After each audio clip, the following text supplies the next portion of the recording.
Hello everyone, this is Rayan. I'm a student at the University of Waterloo. Today I would like to share a project that I've been working on over the past 4 months, which is detecting the bias within textual content. So let me begin with a little bit of an introduction about this project, and then I will share my findings and solution for this task with you guys. Our society currently rapidly progressing towards automation, and internet is filled with content that millions of people view and read, suggested by various recommendation systems.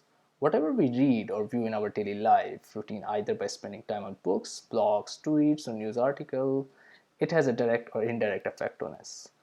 Collectively, it could affect the whole of society and even influence it to make specific decisions. Most of us here might be aware about the 2016 US elections, when the tweets and the content supported aggressively towards one person has made the community favoring him. If today Netflix, which I'm sure almost all of us use, starts recommending or writing about specific movie or season, 90% of the people will get inclined to watch that. That is how powerful an influence of a biased content over the community is. I'm proposing a system which can give the user an alert if the specific author or content is biased, so that they can be careful about its reliability. So after some research, I came up with 3 specific techniques to look at this issue. The dataset we used in this technique was from 4 different sources, which are mostly related to media content about 2016 elections, wars, feminism, and political conflicts. In the first part, my main goal was to find a best classifier that can distinguish biased content from the unbiased content. The data was represented by using pre-trained Google vectors as features. All these 4 models were chosen because of their specific properties to handle data in different ways. In the second part, the idea was to observe if we can find any distinguishing information between biased data and unbiased data using simple set theory and frequency distribution. In the last part, the idea was to observe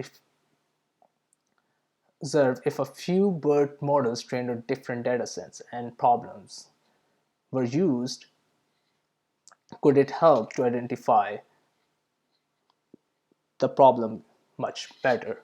The concept of neural transferring was applied here. That is, use the mathematical information learned on a different task with some modification, make it work on our bias problems here.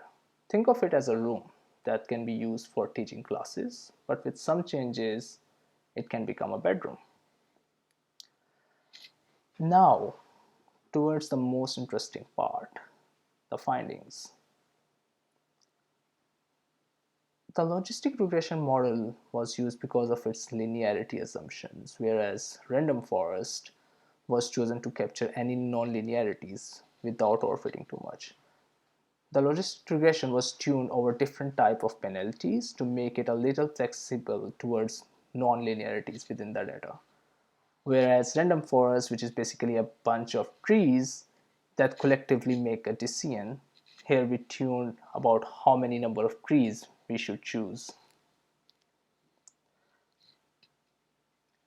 Now moving forward, LSTM and Bi-LSTM models are sequential in nature. They are complex models with many unknown parameters that we learn over each epoch. I use the Google Colab GPU machine to train these models. These models are great at capturing long sequences, but takes time, around 30 to 40 minutes on just one epoch. For this purpose, no detailed tuning was done. However, to reduce training time, I used pre-trained Google vectors to represent sequences of words. This reduces number of unknown parameters in the model. Content analysis showed some very interesting facts about this problem. As you can see, that almost all the unique words that are present in biased dataset are basically also present in unbiased dataset. Not only that, the frequency distribution of top words in biased dataset is similar to an unbiased dataset. This is the root cause of this task. A biased and unbiased content could look exactly similar if we ignore the context. But by using words in negation or in some specific sequence, it can make the content biased towards a specific topic. In the last part, I tried two different BERT models and fine-tuned it for this task. As you can see, the trajectory of BERT sentiment is going down after a few epochs only. But mobileBERT is showing an increase in accuracy with each next epoch. Because of the limitation of GPU machine, I could only train them for 10 epochs. But we can see that mobileBERT has the potential to get much better result if we tune on batch size for more number of epochs. A batch size is basically how much amount of textual information the model is going to consume at each iteration within an epoch. Let's take a look at the model's performance and training time altogether. The best result is from mobileBERT. It still has the potential to give more better results, but if you see the training times, they are much higher as we use bigger, complex models. Even though the Colab machines are not too powerful, but these analyses were still done on its GPU version. Also, the number of epochs of BERT models were less than the number of epochs for LSTM and Bi-LSTM. So don't let them deceive you that BERT is more efficient in terms of training, which in fact, with the same number of epochs, BERT would take almost 10 hours to train. However, these can be reduced with a more powerful GPU machine having good enough RAM. Now, a small demo about how to use these models. As a user, you just need to give the system a bunch of documents that have text within it for bias analysis. The system will first tokenize it into words, then creates its metric using Google News pre-trained vectors. Finally, the model will give it and take it to make the predictions. The 1 here means that a bias was found within the document, whereas 0 means there is a very less chance that this document has any bias involved. These numerical scores are basically how confident this BI-LSTM model is about its prediction.